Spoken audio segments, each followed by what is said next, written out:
Hello students, कैसे हैं आप सब। आशा करती हूँ आप अच्छे होंगे और अच्छे से अपनी पढ़ाई कर रहे होंगे।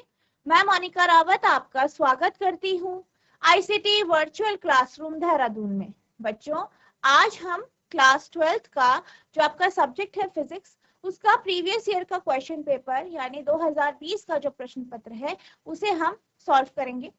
पिछले लेक्चर में हमने इस प्रश्न पत्र के कुछ क्वेश्चन सॉल्व किए थे। आई होप आपको ये क्वेश्चन समझ में आए होंगे, आपने इन्हें नोट भी किया होगा। आज हम इसके आगे के जो प्रश्न हैं उन्हें डिस्कस करेंगे।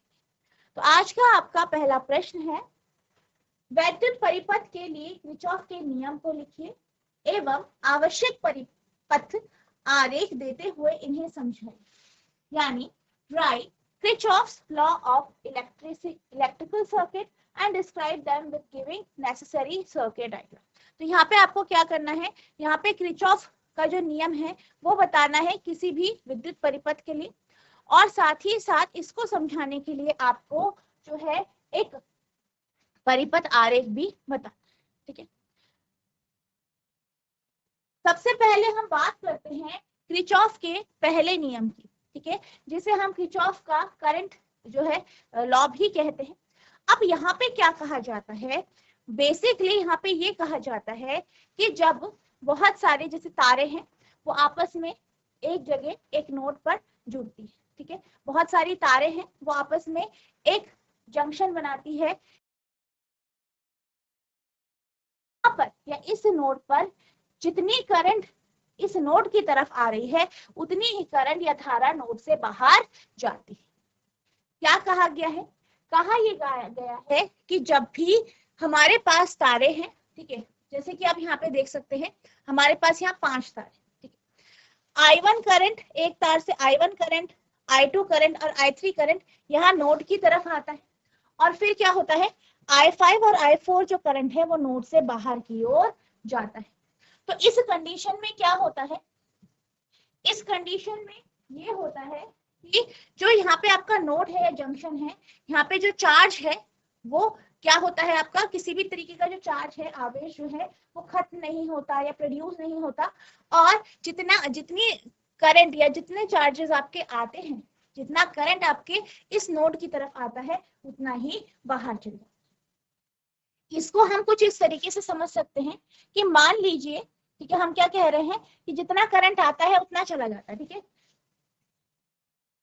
करंट जो है मान लीजिए इनकमिंग करंट जो है यानी आ रहा है वो बराबर हो जाता है आउटगोइंग के। ठीक है, आउटगोइंग करंट के। अब यहाँ पे क्या होता है, इनकमिंग करंट यानी I1 I2 I3। ठीक है, तो ये क्या आ रहे हैं, हम इसको पॉजिटिव ले रहे हैं। ठीक है, तो ये अंदर की ओर जा रहा है, इनकी दिशा हमने पॉजिटिव ली, तो ये हो जाएगा I1 plus I2 plus I3। अब अगर हम आउटगोइंग की बात करें तो ये है आपकी I5 और I4, और कहाँ जा रही है, बाहर की ओर जा रही है। तो इनकी जो डायरेक्शन है, इनकी जो दिशा है हम नेगेटिव में लेंगे, यानी माइनस। ठीक है, माइनस में होगा, या अगर हम नॉर्मली यहाँ पे ले आउटगोइंग कितनी है आपकी I5 प्लस I4। अब इसको अगर हम यहाँ लेके जाएंगे तो क्या हो जाएगा आपका I1 plus I2 plus I3 minus I4 minus I5 बराबर 0। तो यहाँ पे आपका जो करंट है, ठीक है, जो एक आपके बीच में नोड है, यहाँ से यहाँ पे जो जा रहा है उसका सम क्या हो जाता है, इनकमिंग और आउटगोइंग का 0 हो जाता है। यानी जितना धारा आपकी नोड की तरफ, जंक्शन की तरफ जाएगी उतना ही आपकी बाहर निकल जाएगी। ठीक है, दोनों का वैल्यू सेम रहता है। और यहाँ पे क्या होता है, यहाँ पे किसी भी प्रकार से आपके आवेश खत्म नहीं होते हैं, उनका लॉस नहीं होता है। Kirchhoff's first law, Kirchhoff's current law. तो ये क्या है आपका क्रिचॉफ का पहला नियम या क्रिचॉफ का करंट का नियम। According to Kirchhoff's current law, the total current entering a junction और node is equal to the charge leaving the node as no current loss.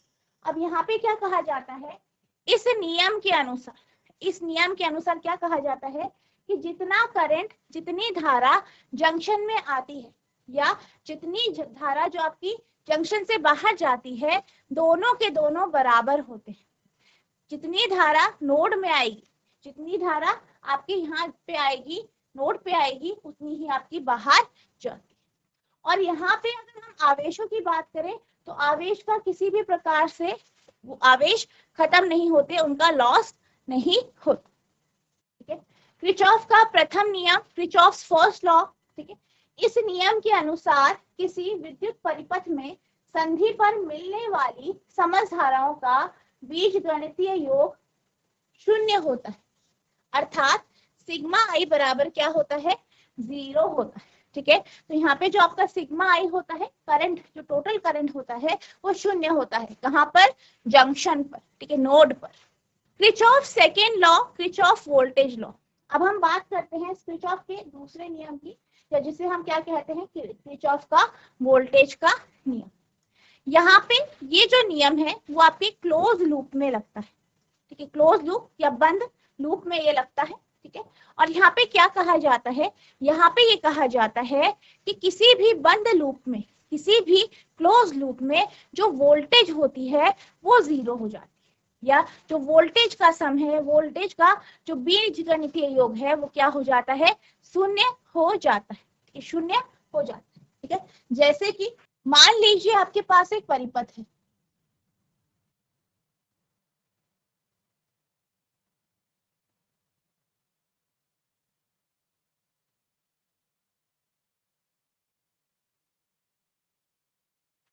ठीक है, ये परिपथ है आपका। ठीक है,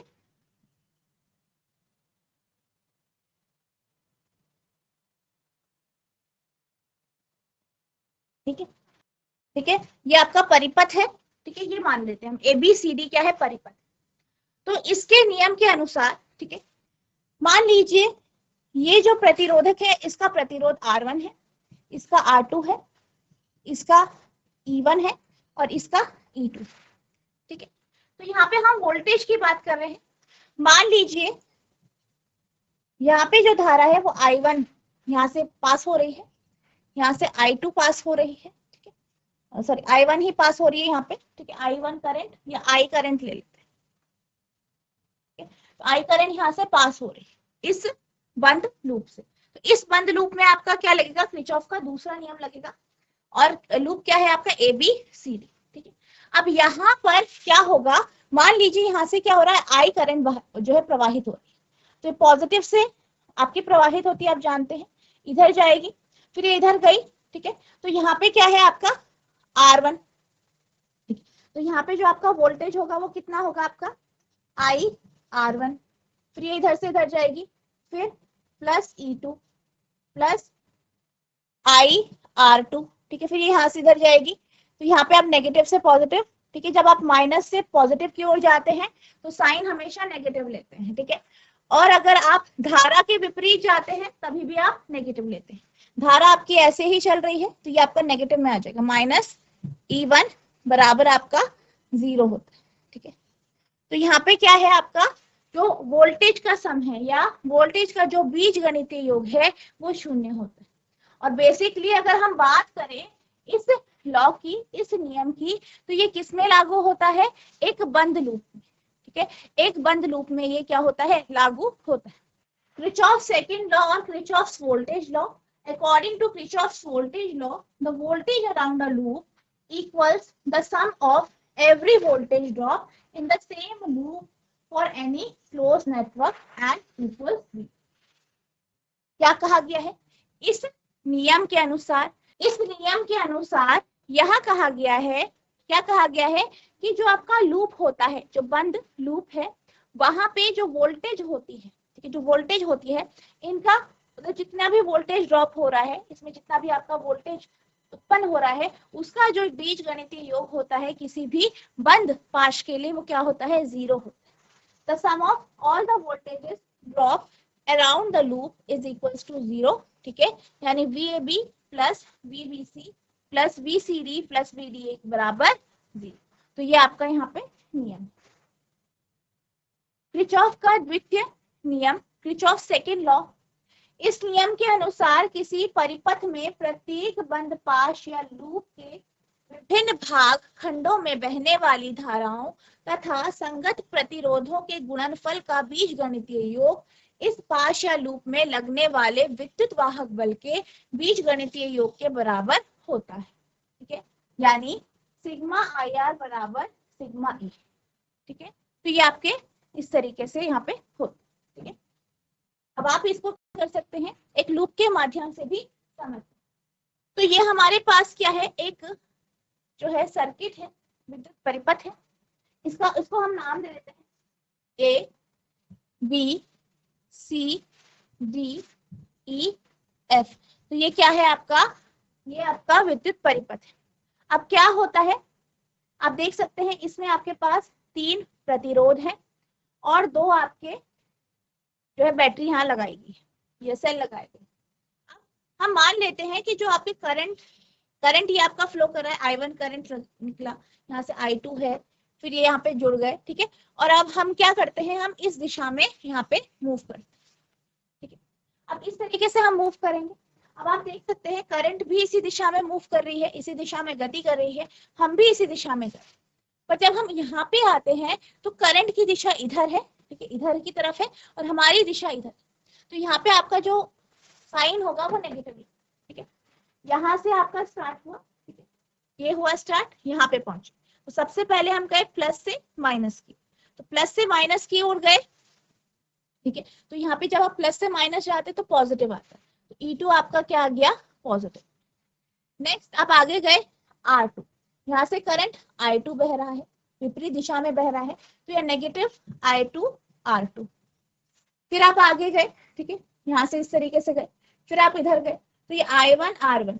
ठीक है, I1 धारा इधर की तरफ जा रही है, तो ये किस में होगा, पॉजिटिव में, क्योंकि धारा की अकॉर्डिंग ही हम चल रहे हैं, उसी दिशा में चल रहे हैं। तो ये आपका I1 R1।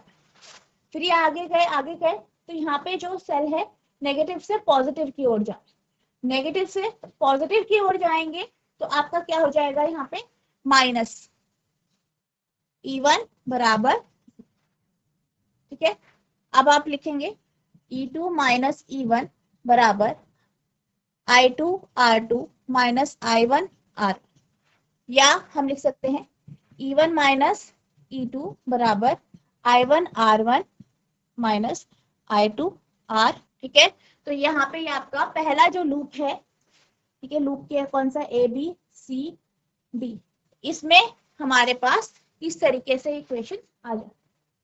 अब हम बात करते हैं सेकेंड लूप की, दूसरे वाले लूप की। ठीक है, तो यहाँ पर भी हम इस तरीके से चल रहे हैं और करंट की दिशा ये, ठीक है, करंट की दिशा, धारा की दिशा। अब यहाँ पर इसमें, यहाँ पे हम मान रहे हैं कि ये धारा इस तरीके से चल रही है और R3 पे पहुंची। R3 में धारा कितनी जा रही है, I1 प्लस I2, तो यहाँ पे हो जाएगा R3 I1 plus I2। R2 पे गए, धारा कितनी है, I2, तो प्लस जिस तरफ धारा उधर ही है, हमारी डायरेक्शन है I2 R2। ठीक है, अब यहाँ नेगेटिव से पॉजिटिव जा रहे हैं, तो माइनस E2 बराबर 0। ठीक है, तो यहाँ पे E2 बराबर R3 I1 plus I2 plus I2 R2। ठीक है, तो यहाँ पे ये आपका इक्वेशन आ गई। तो इस तरीके से इक्वेशंस बनती हैं। ठीक है, इस तरीके से आप क्या करते हैं, किरचॉफ के नियम का उपयोग हम जो है परिपथ में करते हैं। ठीक है, तो आप इसे नोट करेंगे। अब हम चलते हैं अगले प्रश्न की ओर। तो आपका अगला प्रश्न है, एक परिनालिका के रॉड में भरे पदार्थ की अपेक्षा चुंबकशीलता 400। ठीक है, क्या कहा है कि आपके पास एक सोलेनॉइड है, परिनालिका है, और उसका जो कोर है, ठीक है, कोर में जो आपके पास पदार्थ भरा है उसकी आपकी जो है रिलेटिव परमेबिलिटी आपको दी गई है, कितनी है, 400। परिनालिका के विद्युतीय रूप से पृथकीकृत फेरेस में 2 एम्पियर की धारा प्रवाहित है। अब अगर हम बात करें परिनालिका की, तो यहाँ पे क्या होता है, 2 एम्पियर की करंट फ्लो करती है। यदि इसकी प्रति 1 मीटर लंबाई में फेरों की संख्या 1000 है, क्या कहा गया है कि 1 मीटर में जो फेरे की संख्या है अगर वो 1000 है, तो चुंबकीय तीव्रता H तथा चुंबकीय क्षेत्र B की गणना कीजिए। तो यहाँ पे आपको H और B निकालना है। A solenoid has a core of material with relative permeability 400. The windings of the solenoid are insulated from the core and carry a current of 2 ampere. If the number of turn is 100 per meter, calculate magnetic intensity H and magnetic field B. ठीक है, तो यहाँ पे आपको H और B निकालना है। क्या दिया गया है? N दिया गया है आपको, I दिया गया है आपको, और म्यू की वैल्यू दी गई। ठीक है, तो सबसे पहले सारी इंफॉर्मेशन जो भी आपको दी गई है इसे नोट करेंगे। तो यहाँ पे सबसे पहले आपको क्या दिया गया है? आपको म्यू का मान दिया गया है, कितना है? 400। ठीक है, 400 दिया गया है, और आपके पास क्या दिया गया है? करंट दिया गया है 2 एम्पियर, और टर्न्स दिए गए हैं, नंबर ऑफ टर्न्स, यानी एन का मान दिया गया है 1000 पर मीटर। ठीक है, तो ये आपको यहाँ पे दिया। सबसे पहले हम तो यहाँ पे हम सबसे पहले एच निकालते हैं, यानी मैग्नेटिक इंटेंसिटी। ठीक है, तो मैग्नेटिक इंटेंसिटी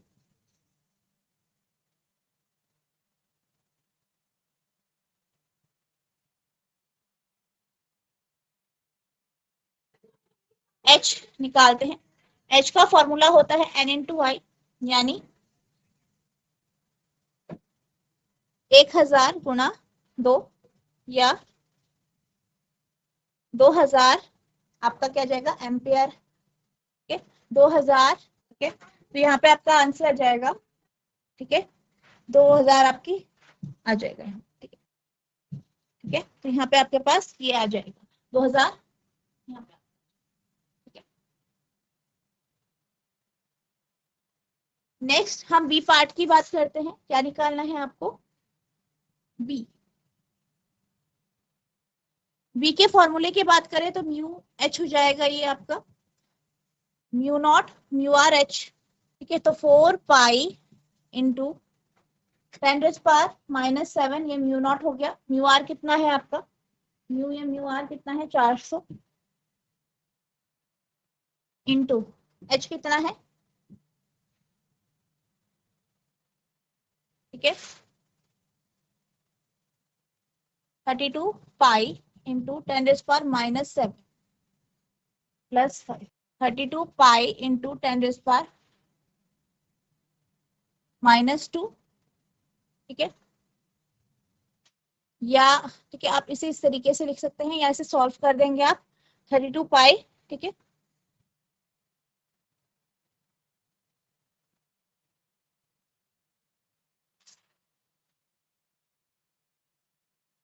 या आप इसे चाहे इस तरीके से सॉल्व कर दीजिए, या आप इसे ऐसे ही रख सकते हैं। तो ये आपका टेस्ला में आपका बी की वैल्यू बी की वैल्यू आ गई है 32 पाई इंटू 10⁻⁻² टेस्ला। क्या आप नोट करेंगे इसे? अब हम चलते हैं अगले प्रश्न की ओर। तो आपका अगला प्रश्न है, किसी त्रिभुजाकार प्रिज्म के लिए अपतन कोण आई तथा विचलन कोण डेल के बीच ग्राफ खींचिए तथा इसमें अल्पतम विचलन कोण को प्रदर्शित कीजिए। सिद्ध कीजिए कि अल्पतम विचलन की स्थिति में त्रिभुजाकार प्रिज्म के पदार्थ का अपवर्तनांक n निम्न सूत्र द्वारा दिया गया। n बराबर sine a plus del m upon 2 upon sine a by 2, जहां a प्रिज्म कोण तथा डेल m न्यूनतम विचलन कोण है। Draw the graph between angle of incidence I and angle of deviation del for a triangular prism and show the angle of minimum deviation in it. Prove that in the condition of minimum deviation, the refractive index n of the material of a prism is given by following formula: n equals to a plus del m upon 2 sin a by 2, where a is prism angle और del m क्या है आपका minimum deviation. तो क्या कहा गया है? सबसे पहले आपको ग्राफ बनाना है, किसके बीच में? I और डेल के बीच में। I क्या है? अपतन कोण है। डेल क्या है? विचलन कोण है। इनके बीच में आपको ग्राफ बनाना है, और आपको मिनिमम डेविएशन बताना है कि मिनिमम डेविएशन कितना होगा। ठीक है, और आपको क्या करना है? आपको जो है प्रिज्म जो होता है, प्रिज्म का जो है अपवर्तनांक आपका n है। ठीक है, तो जो प्रिज्म है उसके लिए आपको जो है फॉर्मूला जो है फॉर्मूला भी आपको डिराइव करना है, ठीक है। तो सबसे पहले हम ग्राफ की बात कर लेते हैं। तो इसका ग्राफ आपका कुछ इस तरीके का, ठीक है। एक्स अक्ष में हम क्या लेंगे, आपका इंसिडेंट एंगल जो है अपतन कोण, और वाई अक्ष में हम क्या लेंगे, डेल या विचलन कोण। अब क्या होता है यहाँ पे, जो आपका ग्राफ है आप यहाँ पे देख सकते हैं, यहाँ से आपको कुछ चीजें पता चल रही, क्या कि शुरुआत में जब आपका कोण कम रहता है तो आपका जो है जो आपका डेविएशन है वो सबसे अधिक रहता है। फिर धीरे धीरे करके जैसे जैसे आप अपतन कोण या इंसिडेंट एंगल को बढ़ाते हैं, वैसे वैसे करके जो आपका एंगल ऑफ डेविएशन है ये कम होता रहता है, कम होता रहता है। और फिर एक जो है पॉइंट आता है जहां पर आपका क्या होता है, डेल की वैल्यू कम हो जाती है। इस केस में जो है इसको हम क्या कहते हैं, मिनिमम डेविएशन कहते हैं। डेविएशन क्या है, मिनिमम है। और इस केस में एंगल आई बराबर हो जाता है एंगल ई के, यानी अपतन कोण जो है वो आपके, या जो इंसिडेंट एंगल है वो आपके इमर्जेंट एंगल के बराबर हो जाता है। इस केस के बाद धीरे धीरे करके क्या होता है, आपका जो आपका एंगल ऑफ डेविएशन है या विचलन कोण है वो क्या होता रहता है, बढ़ता रहता है। तो किस कंडीशन में आपका डेल मिनिमम होता है, जब आई बराबर ई की कंडीशन होती है, यानी इंसिडेंट एंगल और इमर्जेंट एंगल दोनों बराबर होते हैं, ठीक है। अब हमें क्या करना है, यहाँ पे डेरिवेशन करना है। यहाँ पे हम मान लेते हैं कि हमारे पास एक प्रिज्म है ABC, ठीक है। अब क्या हो रहा है कि जो है एक किरण जो है वो हमारे जो प्रिज्म है, प्रिज्म के एक साइड से इस पे पड़ रही है, ठीक है, इंसिडेंट हो रही है। और अगर हम नॉर्मल के साथ इस एंगल की बात करें तो ये क्या है, एंगल आई है। अब इसके बाद जब प्रिज्म में किरणें जाती हैं तो वो क्या हो जाती है, आपकी मुड़ जाती है रिफ्लेक्शन के, ठीक है। तो आपकी इस तरीके से ये मुड़ी और फिर ये क्या हुआ, आर बिंदु पे बाहर की ओर निकली। तो ये जो एंगल है ये आपका क्या हो गया, नॉर्मल और इसके बीच में ई, एंगल ऑफ इमर्जेंस। अब जब आप इन दोनों के जो स्टार्टिंग के पाथ और आखिरी जो पाथ है इनको आपस में मिलाते हैं तो आपको एक एंगल मिलता है यहाँ, इसको हम एंगल ऑफ डेविएशन या डेल कहते हैं। और ये जो प्रिज्म है इसका जो ये वाला एंगल है इसे हम क्या कहते हैं, प्रिज्म एंगल, ठीक है। अब यहाँ पे हम क्या करेंगे, हम सबसे पहले ये वाला ट्राइंगल लेते हैं, ठीक है। तो ट्राइंगल हम ले लेंगे, आप लेंगे इन ट्राइंगल QNR, ठीक है।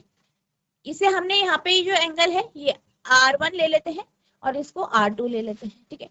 अगर हम इस एंगल की बात करें तो ये क्या है आपका पूरा वर्टिकली ऑपोजिट, तो ये एंगल कितना होगा, R1 sorry I minus R1। और इसी तरीके से ये वाला एंगल कितना होगा, E माइनस R2, ठीक है। ये हो जाएंगे एंगल्स, ठीक है। अब अगर हम बात करें इन ट्राइंगल, कौन सा ट्राइंगल, QNR, इसमें क्या होगा आपका R1 plus R2 plus angle N बराबर हो जाएगा आपका 180 डिग्री, ठीक है। नीचे वाले ट्राइंगल की बात कर रहे हैं, ठीक। इसी तरीके से ये क्या है हमारा एक्सटीरियर एंगल है और ये ऑपोजिट एंगल है। तो अगर हम इस ट्राइंगल की बात करें, ट्राइंगल QMR की, किसकी बात करें, ट्राइंगल QMR की, तो यहाँ पे इन दोनों का सम इस एंगल के बराबर होगा, एंगल डेल के बराबर होगा। तो आप लिख सकते हैं I minus R1 plus E minus R2 बराबर डेल, ठीक है। तो ये आपका इस तरीके से हो जाएगा, ठीक है। अब हम बात करते हैं इस क्वाड्रिलेटरल की, ये जो आपका चतुर्भुज है AQNR, ट्राइंगल AQNR, ये आपका फर्स्ट इक्वेशन हो गई, ये सेकंड इक्वेशन। अब यहाँ पे क्या होगा, आपका जो ये वाला और ये वाला जो एंगल है, ये दोनों एंगल, ठीक है, ये किसके बराबर होंगे, 180 के। ये दोनों आपके 180 के बराबर होंगे। तो आप लिखेंगे angle A plus angle N बराबर 180 डिग्री। इसी तरीके से इन दोनों एंगल की बात करें तो आपका ये हो गया एंगल ये वाला एंगल, ठीक है। Angle A Q N plus angle A R N equals to 180 degree, ठीक है। इस तरीके से हो जाएगा ये आपका एंगल ए प्लस एंगल एन बराबर 180 डिग्री, और ये भी आपका इस तरीके से हो जाएगा, ठीक है। तो ये आपका इस तरीके से हो जाएगा। अब अगर हम बात करें मिनिमम डेविएशन की कंडीशन की, तो मिनिमम डेविएशन में हम क्या लेते हैं, R1 बराबर R2, ठीक है, और I बराबर E। तो फॉर मिनिमम डेविएशन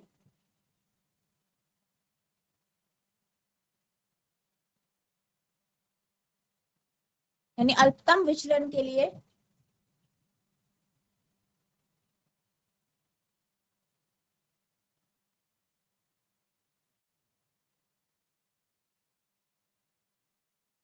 अल्पतम विचलन के लिए क्या होगा आपका, R1 बराबर R2 बराबर R, और नेक्स्ट क्या होगा, I बराबर E बराबर, आप I ले लीजिए।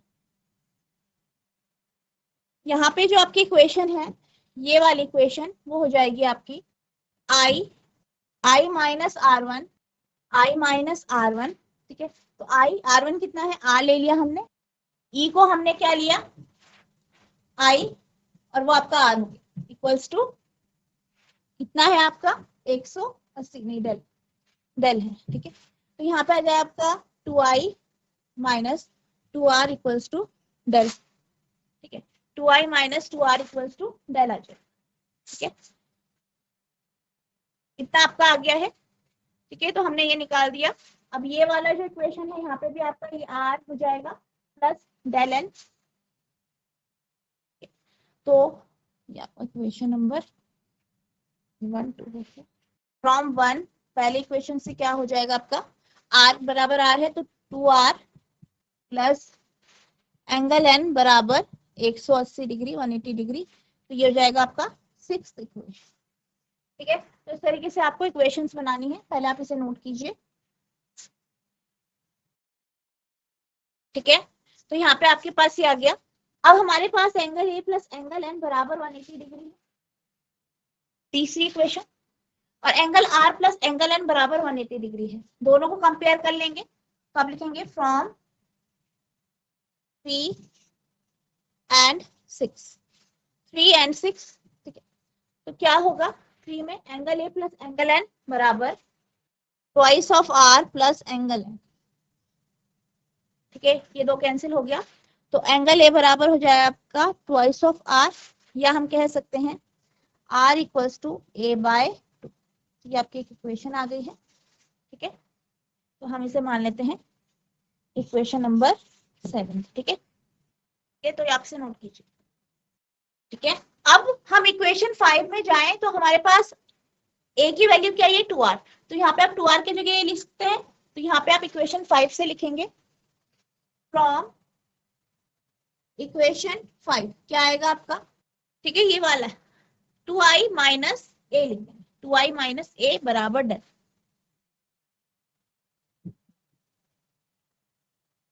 डेल एम, ये एम ले लेंगे हम, क्योंकि हमने मिनिमम डेविएशन की कंडीशन ली है यहाँ पे, ठीक है। तो यहाँ पे से आप क्या करेंगे, आप यहाँ पे आई की वैल्यू निकालेंगे, तो 2I बराबर del M plus a, I equals to del M plus A by 2, या आप लिख सकते हैं I equals to a plus del m by 2, ठीक है, ये आ जाएगा। अब यहाँ पे स्नेल का नियम लगाएंगे, स्नेल के नियम के अनुसार क्या होगा आपका, म्यू बराबर sine I upon sine R, तो आप लिखेंगे sine I, sine del M plus A by 2 upon sine R है साइन आर, आर कितना है ए बाय 2। तो ये आपका यहाँ पे इक्वेशन आ गई है, या हम लिख सकते हैं म्यू बराबर sign del M plus A by 2 upon sign A by 2 आ गया है यहाँ पे और ये किससे आया है? स्नेल के नियम से।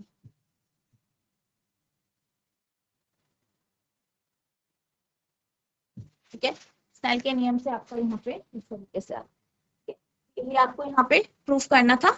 ठीक है, तो हो गया ये। क्या आप इसे नोट कीजिए। तो बच्चों आज हमने जो आपका प्रश्न पत्र है 2020 का, इसे कंप्लीट कर लिया है। आई होप आपको ये क्वेश्चन पेपर अच्छे से समझ में आ गया होगा।